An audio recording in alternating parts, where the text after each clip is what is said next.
জনগণের ভাগ্য পাল্টাতে ধানের শীষে ভোট দেওয়ার আহ্বান তারেক রহমানের। ঢাকায় নিজ আসনে নির্বাচনী জনসভা, সন্ধ্যায় যাবেন চট্টগ্রামে।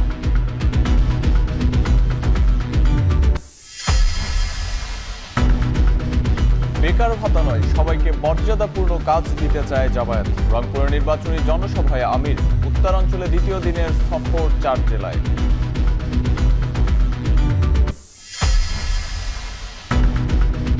ঝুঁকিপূর্ণ ভোট কেন্দ্রে মাত্র 25,000 বডি ক্যাম্প পাচ্ছে পুলিশ। অনলাইনে নজরদারি সম্ভব 15,000-এর। সব কেন্দ্র আওতায় আনার তাগিদ।